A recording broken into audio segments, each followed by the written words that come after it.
प्रीति जी। महोदय, सर्वप्रथम मैं आपके प्रति आभार व्यक्त करती हूं कि आज आपने मुझे बजट की इस चर्चा में अपनी ओर से वक्तव्य प्रस्तुत करने का मौका दिया। 2-3 घंटे पहले सदन में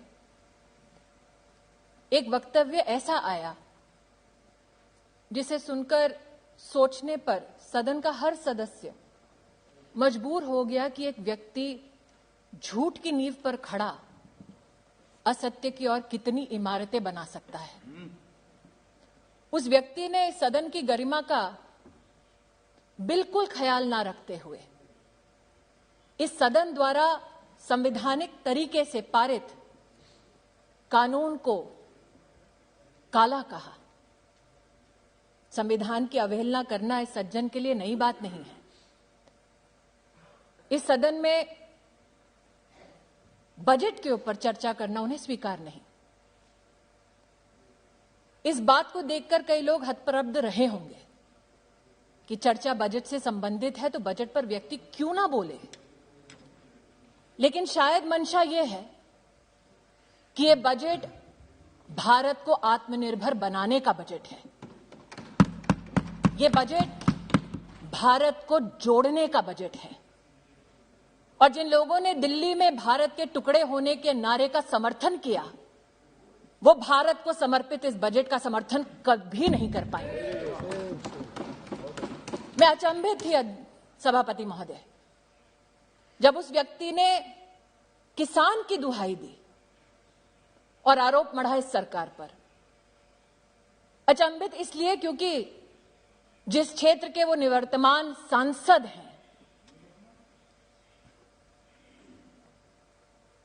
उस क्षेत्र में मंडी व्यवस्था की वो चर्चा करते हैं, चिंता करते हैं, लेकिन पूर्ण रूप से उस प्रदेश में क्या व्यवस्थाएं हैं उसके बारे में कभी चर्चा में शामिल नहीं होते।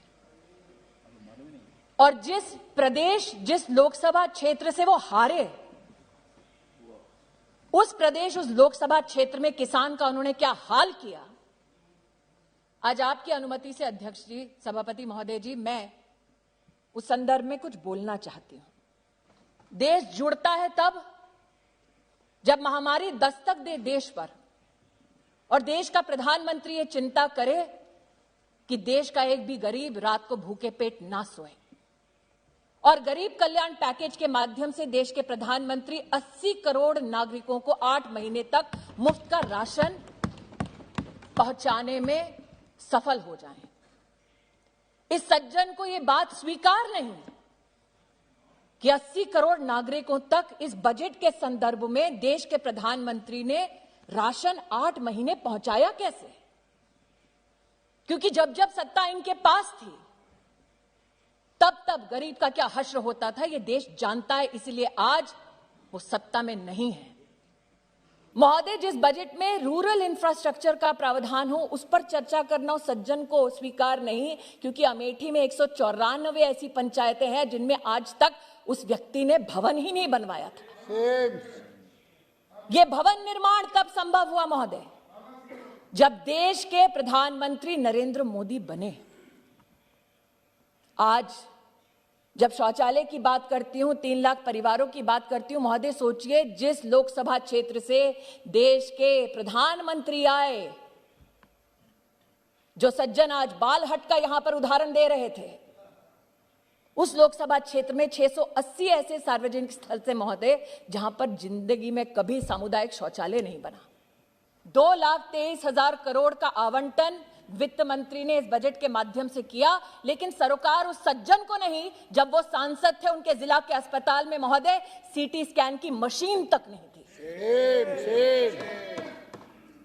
महोदय, जब वो सज्जन सांसद थे अमेठी के, तब उनके परिवार के एक ट्रस्ट ने वर्षों पहले जमीन ले ली प्रशासन से ये झांसा देते हुए कि मेडिकल कॉलेज बनाया जाएगा अमेठी में। उस जमीन पर अपने लिए गेस्ट हाउस बना लिया। लेकिन आज मैं अमेठी की सांसद होने के नाते ये कहना चाहती हूं, अमेठी में पहली बार मेडिकल कॉलेज देने का अगर प्रावधान किसी ने किया तो नरेंद्र दामोदर दास मोदी ने किया। महोदय, एक सांसद के नाते मैं जो तथ्य आज कह रही हूं उसे कोई नहीं झुठला सकता।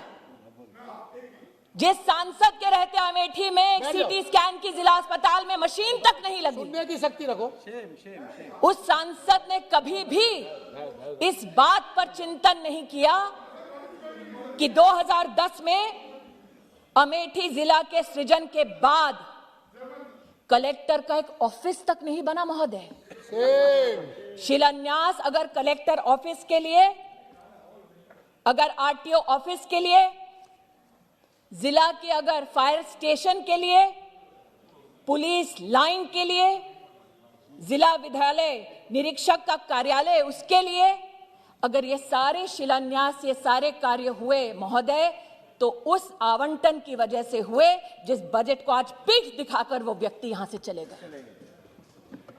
और जो व्यक्ति अपने जिले में, अपनी लोकसभा क्षेत्र में कलेक्टर का एक ऑफिस नहीं बना पाया, वो देश को बनाने के बजट का समर्थन का खाक करेगा महोदय। महोदय, जिस सज्जन ने आज बजट से चर्चा करने से इनकार कर दिया, उस सज्जन को कभी ना कभी अमेठी में जाकर इस बात का जवाब देना पड़ेगा कि अमेठी में 3 लाख गरीब परिवारों की बहू, बेटियां, माताएं खुले में शौच में जाती थी।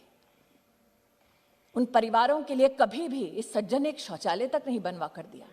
अमेठी के 3 लाख परिवारों को जीवन में पहली बार शौचालय बनाने वाले नरेंद्र मोदी जी की सरकार को मैं आभार और अभिनंदन व्यक्त करना चाहती हूं। किसान का बार बार उल्लेख करने वाले सज्जन, इन्होंने सदन के बाहर जब प्रेस को संबोधित किया था एक प्रेस कॉन्फ्रेंस में, तो कहा था प्रधानमंत्री को चेतावनी देता हूं कि शहरों में आग लग जाएगी। बार बार देश की कृषि मंत्री ने कहा, साहब बताइए तो वो कौन सा क्लॉज है जिस पर चर्चा करनी है। वो क्लॉज कभी नहीं बताया गया। झूठ बोला गया कि एमएसपी का ऑपरेशन बंद हो जाएगा। वित्त मंत्री ने अपने वित्तीय भाषण में कहा कि एमएसपी की तुलनात्मक क्या क्या आंकड़े हैं। मैं आज कहती हूं, कपास में 2013-14 में मात्र 90 करोड़ की खरीद की यूपीए की सरकार ने, मोदी सरकार ने कपास के अंतर्गत 26,000 करोड़ की खरीद करके दिखाया। और जो सज्जन इस सदन में किसानों की दुहाई देते हैं महोदय, 2013-14 में जब उनकी सरकार थी, इधर भी उधर भी, तब एमएसपी का लाभ मात्र 500 किसानों को मिला एक पूरे गृह क्षेत्र में। महोदय, इस व्यक्ति के गृह क्षेत्र में जब ये अमेठी के सांसद थे तो जीवन में पहली बार कृषि विज्ञान केंद्र किसी ने खोला तो नरेंद्र दामोदर दास मोदी ने खोला। मैं अचंभित थी कि ये कैसे पीठ दिखाकर जा रहे हैं। अरे जब ये सांसद थे अमेठी के, तो अमेठी के किसान एकत्रित होकर हमारे कृषि मंत्री से बोले, साहब आज तक खाद की एक रैक नहीं उतरी अमेठी में। खाद की रैक पहली बार गौरीगंज में उतारने वाला अगर कोई था तो उसका नाम नरेंद्र दामोदर दास मोदी है। किसानों की दुहाई देते हैं। मैंने बार बार इनसे कहा कि आपने कोहार में किसानों से जमीनें ली ये कहकर कि आप सम्राट साइकिल और नया नया उद्योग बनाएंगे। उद्योग आपने खड़ा नहीं किया, लेकिन आपकी ट्रस्ट ने उस जमीन को खरीद लिया। वो जमीन जो कमर्शियल किसी एंटरप्राइज के लिए था, एक एनजीओ ने खरीद ली। ऐसा कोई बचा नहीं जिसको जायज में, बहादुरपुर के आसपास झूठ का पर्दाफाश करने का मेरा भी अधिकार है। आप बैठ जाइए, कृपया बैठ जाइए। अधीर रंजन जी बैठ जाइए। जायज बहादुरपुर में बैठ जाइए। किसानों से जमीन ली गई ये कहकर कि महिलाओं के लिए इंटर कॉलेज खोला जाएगा, और इंटर कॉलेज नहीं खोला महोदय, उनकी दोबारा ट्रस्ट ने वो जमीन ले ली, अपना कार्यालय खोल दिया। और जब प्रशासन ने महोदय वो जमीन वापस मांगी तो ये कोर्ट चले गए किसानों के खिलाफ। आज महोदय पार्लियामेंट्री मंत्री, संसदीय कार्य मंत्री राहुल गांधी जी कह के गए कि मोदी जी के लोग किसानों की जमीन ले लेंगे। उसी की रिप्लाई दे रहे हैं कि मोदी जी जमीन देते हैं, लेते नहीं है। यही तो मंत्री जी कह रहे हैं। मंत्री को राइट है इंटरवीन करने का, मंत्री को राइट है इंटरवीन करने का, भाई इसलिए इंटरवीन करने हैं। वो कह रहे थे ना किसानों की वो जमीन ले लेंगे, तो जमीन किसने ली वो बता रहे हैं। धन्यवाद। Whatever I'm stating is a fact तब आप बैठ जाइए। And since the gentleman concerned refused to speak on the budget, I am extremely grateful that you allowed me to speak on the budget. And it is that budgetary comparison, sir, that I am laying on the floor of this house through my speech. चर्चा ये की गई साथ में वित्त मंत्री द्वारा कि 18,000 करोड़ रुपया बस की सेवा को भी सुदृढ़ करने के लिए दिया जाएगा। पीठ दिखाकर चले गए, बस की सुविधा के ऊपर चर्चा नहीं की, बड़े लोग हैं। लेकिन एक सत्य यह भी है महोदय कि अमेठी में 30 साल से तिलोई का बस अड्डा बना नहीं पाए। जनता मांगती रही लेकिन नहीं हो पाया। अरे यार, टेक्सटाइल की भी बात करूंगी सर। आपकी सरकार ने 50% पूरा बजट कैसे सरेंडर किया यूपीए में, वो भी बताऊंगी। चुनौती देती हूँ, डिस्कस कर लीजिए। दूध का दूध, पानी का पानी हो जाएगा उसमें भी। मैं आज महोदय बार बार ये कहना कि द्वेष की भावना से प्रधानमंत्री जी और उनकी सरकार काम करती है। अगर सबसे बड़ा प्रमाण चाहिए कि प्रधानमंत्री जी, उनकी सरकार बिना द्वेष के राष्ट्र निर्माण की दृष्टि से, गरीब कल्याण की दृष्टि से काम करती है महोदय, तो अमेठी से बड़ा उदाहरण उसका कोई नहीं होगा। मैं आभार व्यक्त करती हूं वित्त मंत्री का। उन्होंने रेल के कैपिटल एक्सपेंडिचर के लिए 1 लाख करोड़ रुपए का आवंटन किया। महोदय, जो सज्जन पीठ दिखाकर गए इस बजट की चर्चा को, उस सज्जन ने अमेठी में नेहरू जी के समय से चलता आया महोदय, नेहरू जी से जितने उनकी पीढ़ी दर पीढ़ी नेताओं ने वहां से चुनाव लड़ा, ऊंचा हार से अमेठी रेल लाइन जाएगी, 66 किलोमीटर की रेल लाइन का जनता को सपना दिखाया। सोचिए महोदय, 4 पीढ़ी एक रेल लाइन का सपना दिखाती रही। डीपीआर तब बना जब देश का प्रधानमंत्री नरेंद्र दामोदर दास मोदी बना। जिस बजट को आज पीठ दिखाकर गए हैं, अमेठी में मात्र 5 अरब रुपए की सड़कों का निर्माण हुआ जब देश में मोदी, प्रदेश में योगी की सरकार आई।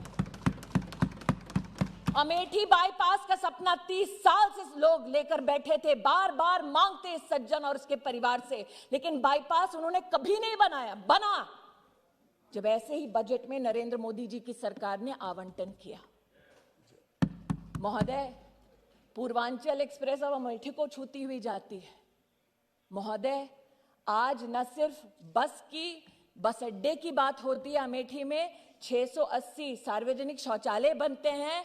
194 पंचायत भवनों में से मात्र 1.5 साल की अवधि में 55 भवन बन जाते हैं। ये इसलिए संभव होता है महोदय क्योंकि देश को आत्मनिर्भर और सशक्त बनाने का बजट ये सरकार पारित करती है। और इसलिए महोदय, भले ही उनको इस बजट से कोई सरोकार ना हो, भले ही उनको ये बजट स्वीकार ना हो, लेकिन देश को ये बजट स्वीकार है, क्योंकि एक बार फिर कहती हूं महोदय, ये देश को जोड़ने का बजट है, देश को तोड़ने का बजट नहीं। देश को आत्मनिर्भर बनाने के बजट का मैं समर्थन करती हूं। प्रधानमंत्री जी का अमेठी के नागरिकों की ओर से आभार व्यक्त करती हूं और वित्त मंत्री जी को और राज्य मंत्री जी को अभिनंदन देती हूं। धन्यवाद।